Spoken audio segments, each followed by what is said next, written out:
You might have been wondering what the Web.config file does, as you've seen it in every project you've worked on so far.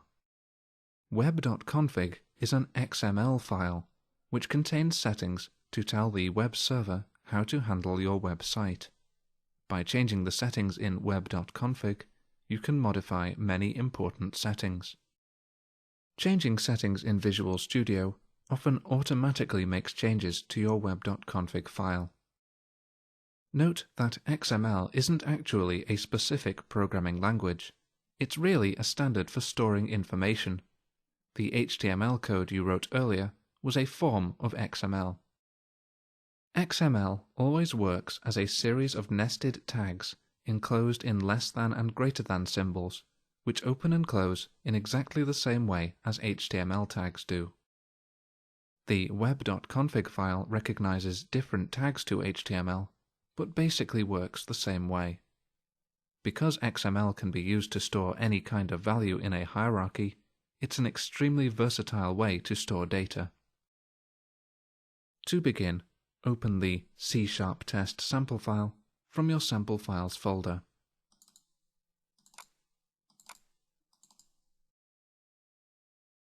And open the Web.config file.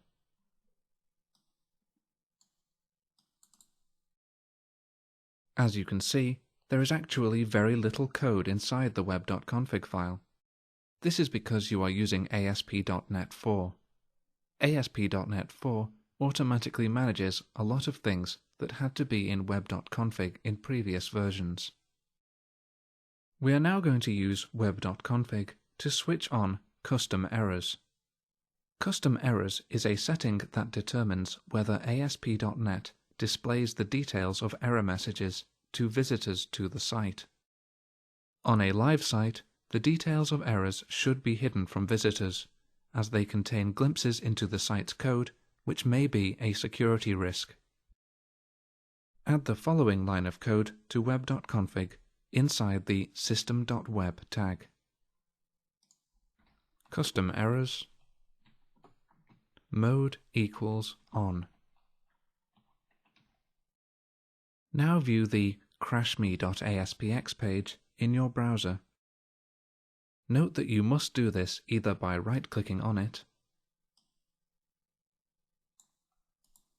and clicking View in Browser, or by opening it and clicking Debug. Start without debugging. You need to view the page without debugging, as otherwise Visual Studio will stop execution before the error is shown. As you can see, a runtime error dialog is displayed, but it offers no further details of the error itself. In fact, it shows instructions of how to modify your Web.config file to show the error details. We're now going to switch custom errors off, so close your browser and return to Web.config. Now change the custom errors line from mode equals on to mode equals off. View crashme.aspx in your browser again,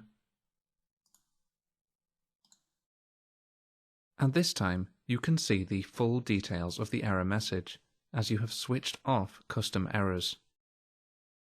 You can also see a snippet of code that shows which line caused the error. This is the reason that custom errors shouldn't be switched off on a live web server, as it might show code that could help someone break into your system. Note that there is a third setting for custom errors called Remote Only. Remote Only is actually the default setting for custom errors. In Remote Only mode, users who are viewing the site from the server itself are able to see the details of error messages, while people viewing the site normally over the internet can't. If you don't set custom errors at all, it will default to Remote Only. In Lesson 3.11, you learned that a user's session on an ASP.NET site lasts for 20 minutes after their last request. but that is only the default. Using Web.config, you can make sessions last longer. Close your browser and return to Web.config. Now add the following tag inside the system.web tag. Session state timeout equals 60. This will make sessions last for 60 minutes instead of 20. There are a great many other settings that can be changed in Web.config, but for now it is just important that you understand what Web.config does and how you can edit its settings. Note that, as mentioned in Lesson 212, ASP.NET sites run on Microsoft IIS servers. Microsoft IIS has its own administration interface, which can also change the settings in Web.config. Be aware that if you or your web administrator change settings using the IIS admin interface, the Web.config file on the server may no longer match the one you have on your own machine. Close Visual Studio now.